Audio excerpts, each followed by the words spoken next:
Toxcinia never believed love had room in her life.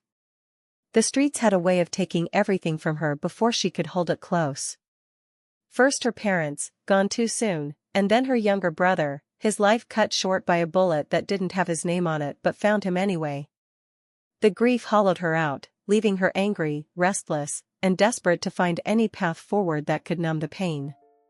By day she worked odd jobs, cleaning offices, and doing hair out of her small apartment. By night, she sat with her 3 closest friends, hatching plans that were as reckless as they were necessary. They were tired of being broke, tired of being invisible, tired of the system crushing them no matter how hard they worked. Bank robbery wasn't born from greed, it was born from despair. It was in the middle of this chaos that she met Rudy Eastman. Rudy was everything her world wasn't. Polished, steady, and powerful in ways that didn't rely on guns or desperation. A CEO of a rising tech giant, he carried himself with quiet confidence, the kind that drew people in without a single word. Toxcinia met him by accident. She had taken a part-time catering job at a corporate event downtown, her hair tied back, wearing a black and white uniform that made her feel invisible. But Rudy noticed her. Their first conversation was brief, almost casual. He asked if she was from the city, thanked her when she refilled his glass, and complimented her smile in a way that didn't feel cheap or rehearsed. Later that night, when she stepped outside for air, he was there again. They talked about nothing, weather, music, the city skyline, but in that small space of time, she felt seen in a way she hadn't in years. Over the next few weeks, Rudy found reasons to call her. At first, she kept her guard up. Men like him didn't love women like her, they collected them. But Rudy proved different.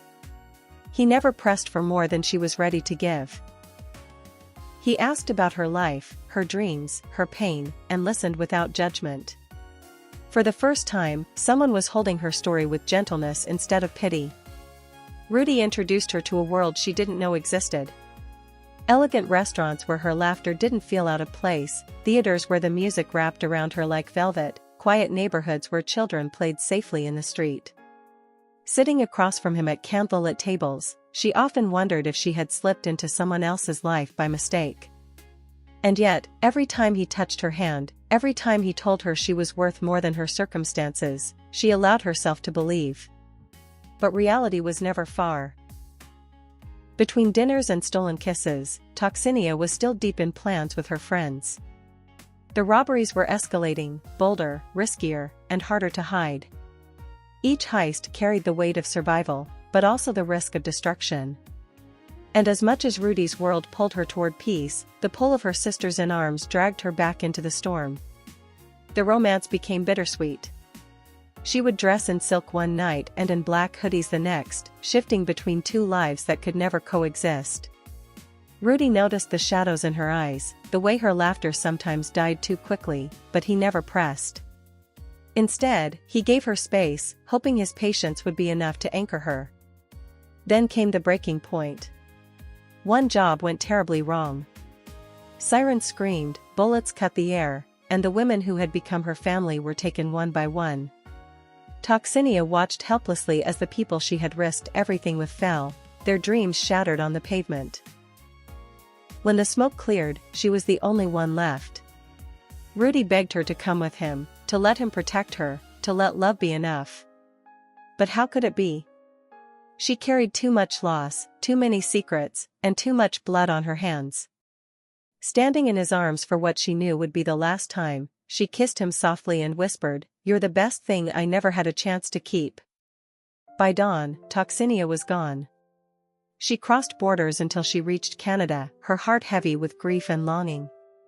She rented a small apartment overlooking a quiet street, living day to day, haunted by the echoes of laughter from the women she had lost and the tender touch of the man she had left behind. Sometimes she would imagine what life could have been if she had chosen differently. Maybe she and Rudy would have built a home together, filled with music and children's laughter. Maybe she would have learned that peace was possible, that she was worthy of love without sacrifice. But those were only dreams. Her reality was solitude, a freedom paid for in sorrow. And yet, in the quiet hours of the night, When the world stilled and memory crept in, she allowed herself one comfort: somewhere out there, Rudy was still thinking of her, too. Their love, brief and unfinished, was a fragile bloom that had grown in the cracks of her broken life. It could not survive the storm, but it had existed, and for Toxcinia, that was enough to remind her that she was more than the darkness she had endured.